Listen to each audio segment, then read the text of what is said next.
El Ministerio Apostólico de Enseñanza y Predicación Rema Internacional presenta hoy al Reverendo Fernando García Sotomayor con la proclamación de las buenas nuevas de Dios para tu vida. El mensaje de ayer, el mensaje de hoy y el mensaje para la eternidad a los que tienen hambre y sed de la palabra de Dios. Un querigma de Dios para el que oiga, el que tiene oídos para oír.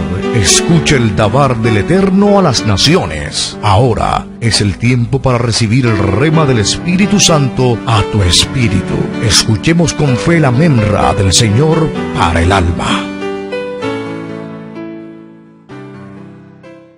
El título de la disertación: el costo de la grandeza. El costo de la grandeza. Vamos a leer la palabra del Señor en el Evangelio de Marcos, capítulo 10, los versículos 35 al 45. Marcos, capítulo 10, versículos 35 al 45. Voy a leer la versión Reina y Valera del año 1960. Y a su letra dice: en el nombre del Padre, y del Hijo, y del Espíritu Santo. Entonces a Jacobo y Juan, hijos de Zebedeo, se le acercaron diciendo: Maestro, querríamos que nos hagas lo que pidiéramos. Él les dijo: ¿qué queréis que os haga? Ellos le dijeron: concédenos que en tu gloria nos sentemos el uno a tu derecha y el otro a tu izquierda. Entonces Jesús les dijo: no sabéis lo que pedís. ¿Podéis beber del vaso que yo bebo o ser bautizado con el bautismo con que yo soy bautizado? Ellos dijeron: podemos. Jesús les dijo: a la verdad, del vaso que yo bebo, beberéis, y con el bautismo con que yo soy bautizado, seréis bautizados. Pero el sentaros a mi derecha y a mi izquierda no es mío darlo, sino a aquellos para quienes está preparado. Cuando lo oyeron los 10, comenzaron a enojarse contra Jacobo y contra Juan. A Jesús, llamándolos, les dijo: sabéis que los que son tenidos por gobernantes de las naciones se enseñorean de ellas, y sus grandes ejercen sobre ellas potestad. Pero no será así entre vosotros, sino que el que quiera hacerse grande entre vosotros será vuestro servidor, y el que de vosotros quiera ser el primero será siervo de todos. Porque el Hijo del Hombre no vino para ser servido, sino para servir, y para dar su vida en rescate por muchos. Bendito sea el nombre del Señor. Dios nos bendiga en esta hora por medio de su gloriosa y poderosa palabra.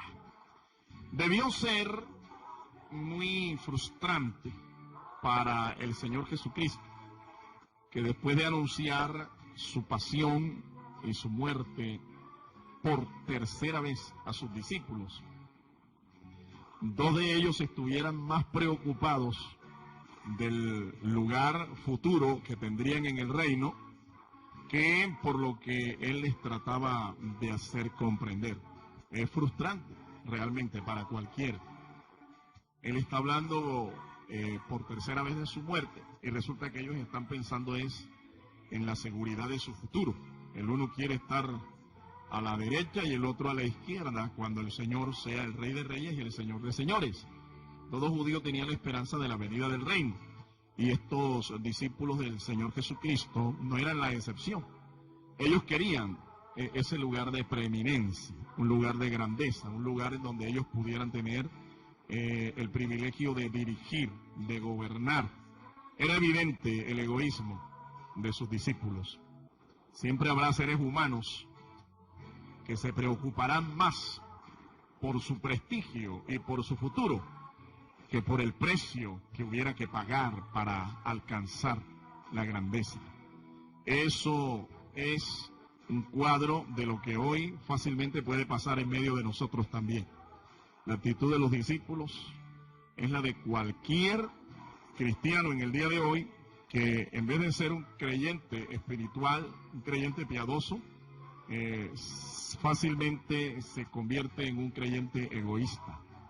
Jesús enseñó que el servicio sacrificado es la forma de hacerse grande en su reino. Es una paradoja realmente. Jesús lo dijo bien claro. ¿Usted quiere ser grande? ¿Ustedes quieren ser grandes? Pues sean servidores de todos.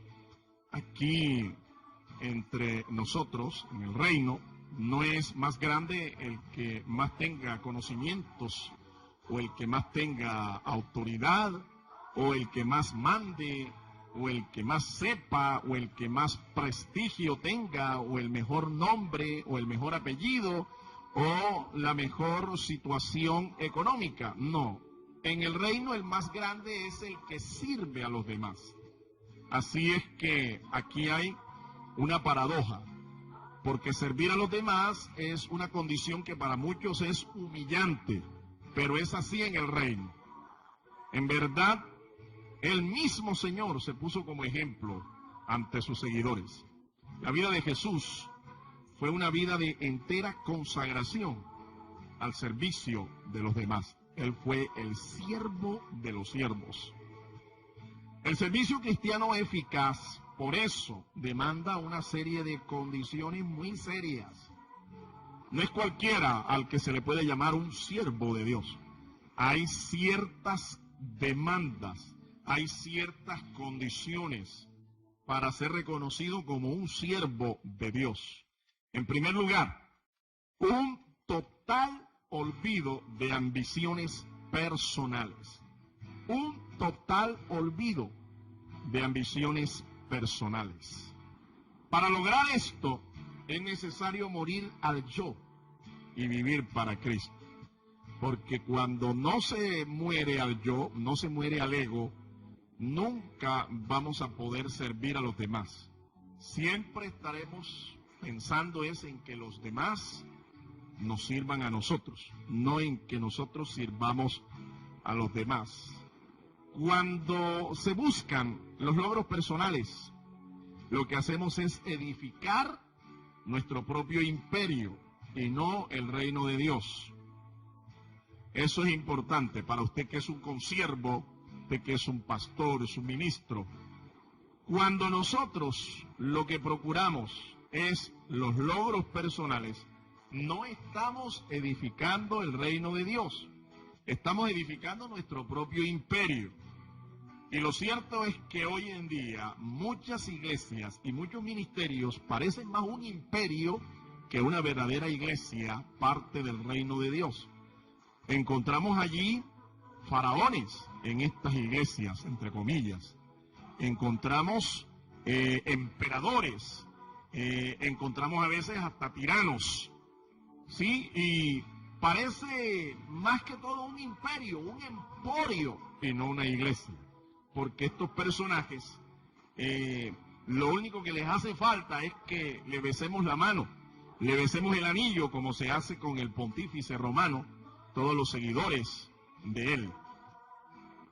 En el reino de Dios, si usted quiere ser grande, usted tiene que olvidarse de sus ambiciones personales, los logros personales, y pensar más en la edificación del reino de Dios que en su propio imperio. Ahora, es obvio que en medio de este servicio, en medio de este quehacer, si usted glorifica a Dios de corazón, si usted siempre apunta a la grandeza del reino de Dios, el Señor a usted también lo va a poner en honra, porque Dios honra a los que le honran. Pero esto no lo buscará usted, ni lo procurará usted, ni lo logrará usted, sino que el mismo Señor es quien lo honrará y lo pondrá por cabeza. Alabado sea el nombre del Señor. La dignidad más alta que pueda alcanzar un ser humano no es la de tener un nombre, sino la de ser un siervo de Dios. La civilización antigua de Babel, allá en la llanura del Sinar, en donde levantaron una torre que querían que llegara al cielo, ellos se preocuparon por edificarse no solo una torre, sino un nombre para ser reconocido por la posteridad. Esto fue desagradable a los ojos de Dios. Por eso el mismo Señor descendió y confundió las lenguas. Un lugar entonces que supuestamente iba a perpetuar el nombre de esta civilización se convirtió en un lugar de confusión. Babel es lo que significa esa expresión hebrea, confusión. Y es ahí a donde pueden llegar, es ahí donde terminan realmente todos aquellos que procuran construirse un nombre, que procuran crearse un cartel. Hoy en día hay ministros que cuando van a anunciarse cuando van a anunciar una actividad de su ministerio, el cartel que ponen para el nombre de ellos es más grande que el nombre de Jesucristo en medio de esa actividad. Alabado sea el nombre del Señor. Hay que glorificar a Jesucristo y hay que exaltar ese el nombre de Jesucristo. Y hay que poner en alto ese el nombre de Jesucristo, no el nuestro. Jesús bien pudo ser un líder político, militar, religioso o financiero, pero él rehusó esta aspiración personal para hacer la voluntad de Dios como un siervo. ¿Estaría usted dispuesto a renunciar a todas sus aspiraciones personales para servir a Dios? ¿Usted estaría dispuesto a sacrificar su bien particular, su bienestar particular, su bienestar personal, por el bienestar general, por el bienestar de los demás? Si eso es así, le aseguro que usted será un grande en el reino de Dios. Si lo está haciendo, Dios lo va a engrandecer a usted. En segundo lugar, la segunda actitud o demanda que hay es una sincera disposición al sufrimiento. Una sincera disposición para sufrir. El sufrimiento hizo parte del ministerio de Cristo. Hizo parte del ministerio del Señor. El ministerio de Cristo fue sufrido. Él fue un varón experimentado en dolores, en quebrantos. La Biblia nos dice ahí en el pasaje que hemos leído que él habla de su tormento en la cruz.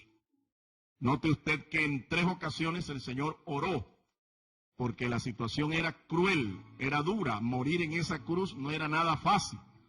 Y nuestro Señor oró 3 veces al Padre Celestial para que el Padre no permitiera que Él bebiera esa copa.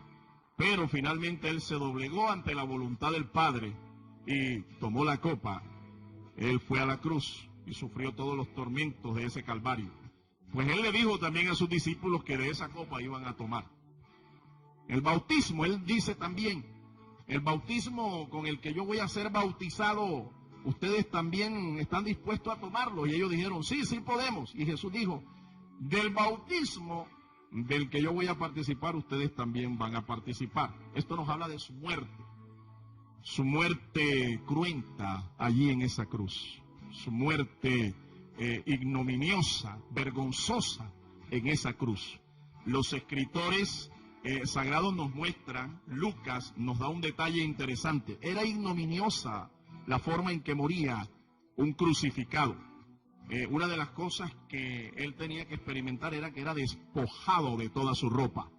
Los artistas cristianos del medioevo, de una manera reverente, han pintado al Cristo de la cruz con un delantal, pero en la antigüedad, entre los romanos, a quienes crucificaban, los dejaban totalmente desnudos. Imagínese usted ese espectáculo.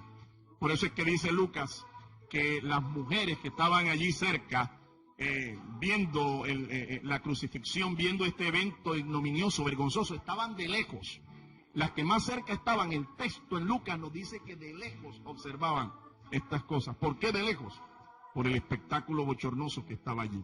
Pues bien, la mayoría de los discípulos del Señor, todos murieron de una manera cruel. Ellos fueron martirizados también por su fe, a excepción de San Juan, el apóstol, que murió de viejo allá en Éfeso. Los demás fueron mártires de la fe. Así es que tomaron la copa y participaron del bautismo del cual Jesús les dijo. Por eso es que usted debe tener cuidado con sus palabras, porque por tus palabras tú vas a ser justificado o por tus palabras serás condenado. Ellos por sus mismas palabras se ataron a esta muerte y a este sufrimiento tormentoso. Se necesita estar preparado para sufrir o aún morir por causa de Cristo. No es fácil, no es fácil. Pero a la hora de la verdad hay mucha gente que aman al Señor y siguen al Señor y son ministros del Señor, pero hasta cuando el bolsillo o su integridad física no está en peligro. Cuando les tocan el bolsillo o su vida está en peligro, hasta allí se les acaba el ministerio, hasta allí se les acaba la fe, hasta allí se les acaba el valor. Pero hay que estar dispuestos, si es preciso, a morir por la causa del Señor. Hoy no se habla mucho de un evangelio que implique sufrimiento. No es popular. Y de seguro que hay mucha gente que hoy me está escuchando, muchos pastores, muchos predicadores, maestros de la palabra, que no están de acuerdo en que yo predique que al evangelio se le añade una carga de sufrimiento. Pero eso es lo que enseña la palabra de Dios. A mí no me interesa la opinión de una persona que no conoce la Escritura o que no esté dispuesta a pagar el precio por la fe en Cristo Jesús. El sufrimiento puede experimentarse de muchas formas en la vida cristiana. Cuando tenemos respuestas negativas o demoradas de parte de Dios a nuestras oraciones. Hay oraciones que la respuesta de Dios se tarda y a veces la respuesta es negativa, es no. Cuando nos critican nuestros seres amados más cercanos, somos blancos de la crítica muchas veces y a veces la crítica duele más cuando viene de los más cercanos. Cuando somos incomprendidos por nuestra vocación, hay mucha gente que le avergüenza que le digan pastor, o que le digan siervo, que le digan hermano, que le digan que es evangélico, les avergüenza. Estos son cristinos, ¿sí? Son cristinos o cretinos, porque no se debe avergonzar nadie de que le reconozcan como un cristiano evangélico. El evangelio es poder de Dios para salvación a todo aquel que cree. Alabado sea el nombre del Señor. Cuando somos incomprendidos por nuestra vocación, los pastores a veces actuamos de una manera loca y rara. Pero ¿sabe qué? En medio de esa locura, uno debe entender que Dios está dirigiendo a aquel varón, a aquella mujer de Dios. Cuando las tentaciones parecen ganar terreno en nuestras vidas, esto también provoca sufrimiento. Hay tentaciones que a veces son tan fuertes y nuestra fe no es tan fuerte que nos llevan a caer, a resbalar. Y esto produce dolor, produce aflicción. Cuando el dolor o la aflicción física o moral toca a nuestra familia, ¿qué familia no es sufrida? Aún estando en Cristo. Alabado sea Dios. Cuando la escasez económica llega a nuestra puerta, pareciera que en medio de la iglesia del Señor, en medio del reino, hubiera una enfermedad crónica, una especie de virus crónico. ¿Sabe cómo se llama? Platitis aguda crónica. Siempre hace falta el peso, siempre hace falta el centavo para completar una cosa, para completar otra. Ahora, esto evidentemente está en contra de aquellos teólogos de la prosperidad que hoy te predican un evangelio de prosperidad, un evangelio de bendición, de abundancia, un evangelio cero escasez, un evangelio que te lleva al estrato 7. Por supuesto que ellos están en contra de estas cosas, pero ¿sabe qué? Hay tiempos en la vida cristiana en el que uno a veces hasta hambre tiene que padecer. Y yo creo que realmente el que padece hambre es el que después puede decir que el Señor es el que sacia de bien su boca. Alabado sea el nombre del Señor. Cuando nuestro trabajo no es valorado, esto también es una forma de sufrimiento. Nuestro trabajo a veces no es valorado, no es apreciado, se tiene en poco. Jesús fue un varón experimentado en quebrantos, maestro de dolores. La pregunta es para usted. ¿Usted también lo es? ¿Usted, mi estimado consiervo, lo es? Y tercero, una entrega total al servicio del prójimo. Una entrega total al servicio del prójimo. Escúcheme. A la gloria a la cual el Señor nos tiene destinado le precede la cruz. No hay corona sin cruz. En el Evangelio primero se tiene que cargar la cruz, y Jesucristo lo dijo. El que quiera ser mi discípulo, tome su cruz cada día y sígame. De lo contrario, no es digno del Señor. Por supuesto que para nosotros está preparado un lugar de gloria, una corona de gloria, porque nos sentaremos con el Señor a gobernar en el reino. Seremos reyes y sacerdotes en el reino eterno del Señor. Pero esto primero es precedido de un tiempo de servicio aquí a nuestro prójimo. El que no sirve aquí, estando en esta tierra, que ni en video sueñe que allá en el reino va a gobernar. Ahora, no se puede imitar el mal ejemplo de los líderes seculares. En el reino no es así. En el reino el mayor es el que sirve. En el reino el que está en autoridad la usa para edificación, no para destrucción. en el reino, el que está en eminencia es una persona que mira a los demás no por encima del hombro, sino como superiores a él mismo. Por eso no podemos imitar el mal ejemplo de los líderes seculares. No hay que tomar la autoridad como instrumento para engrandecerse sobre el prójimo. Quien lo hace no ha entendido el concepto de autoridad. Es haciéndose un servidor del prójimo, como se hacen los mentores fuertes, los líderes fuertes.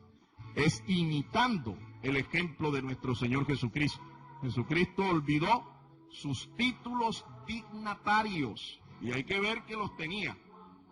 Pero él renunció a todos esos títulos, a toda esa dignidad que tenía como Dios, el Hijo, el Verbo encarnado, el Verbo de Dios. Él olvidó sus derechos como Hijo de Dios. Las Escrituras le llaman a él el primogénito, el unigénito de Dios, le llaman las Escrituras. Esto le da todo derecho.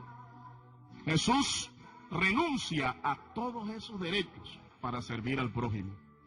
Cristo también sirvió a sus semejantes. Por eso ministró al que tenía hambre, ministró al que tenía sed, ministró al que tenía necesidades espirituales y morales.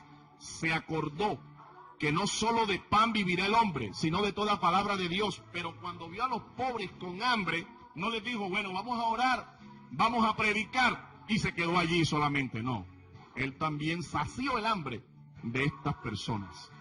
Cristo dio su vida para rescatar a los pecadores finalmente.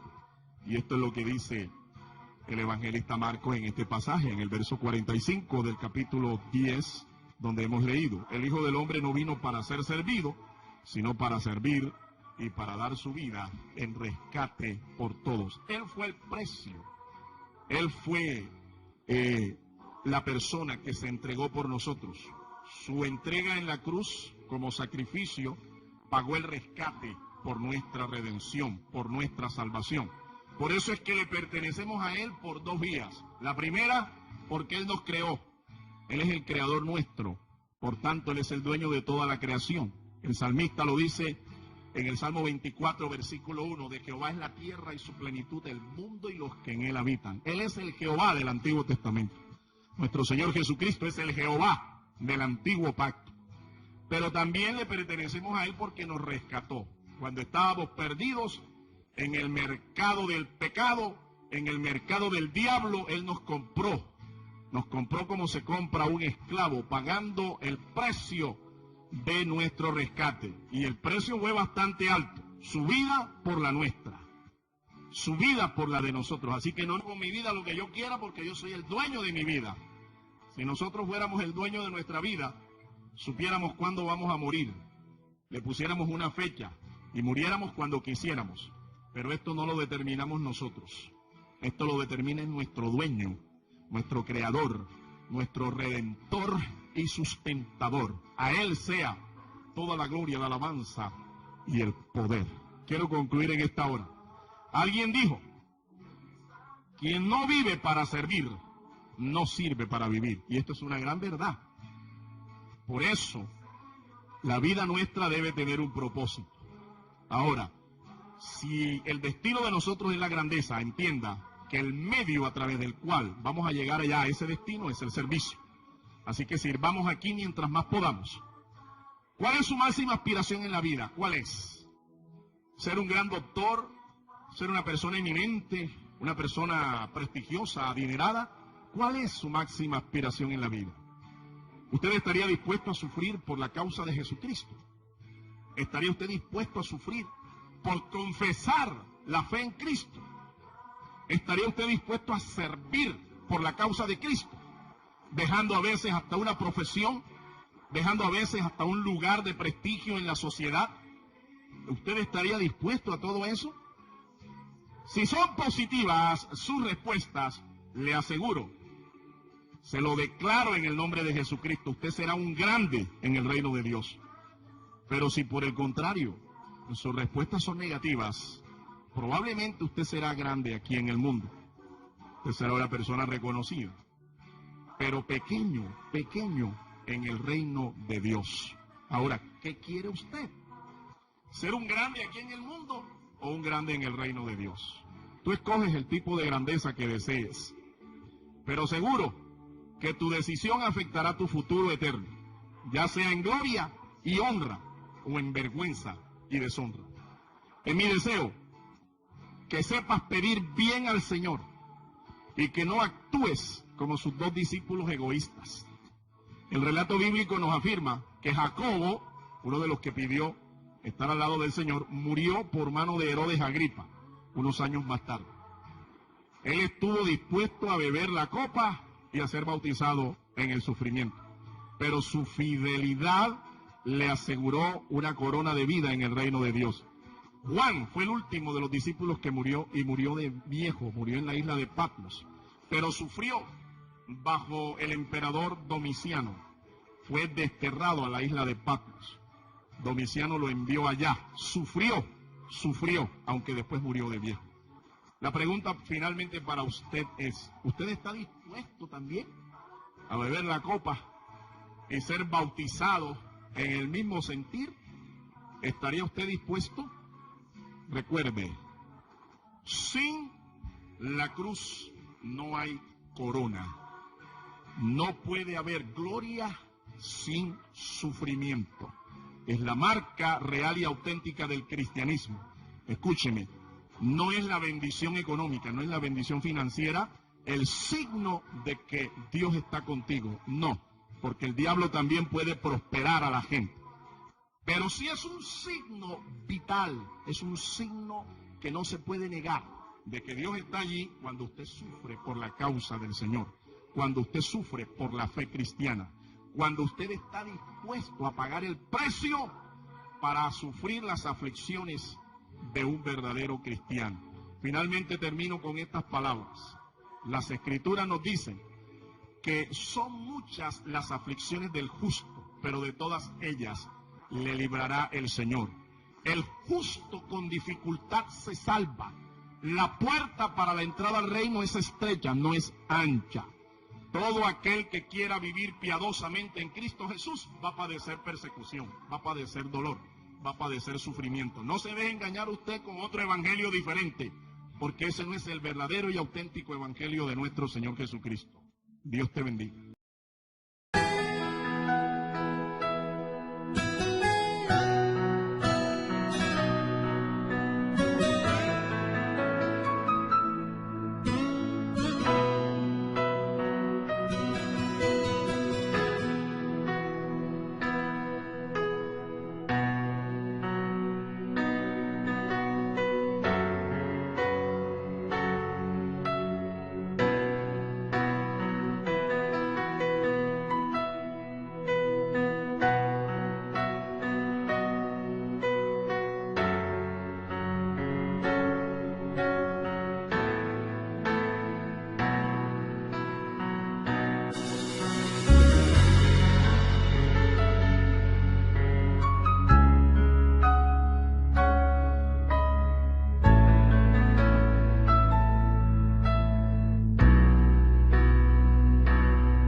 Usted también puede sembrar personalmente sus generosos donativos a la cuenta de ahorros número 487-5031-5995 de Bancolombia, a nombre de Fernando García Sotomayor. Sus ofrendas y sus oraciones sostienen nuestro ministerio.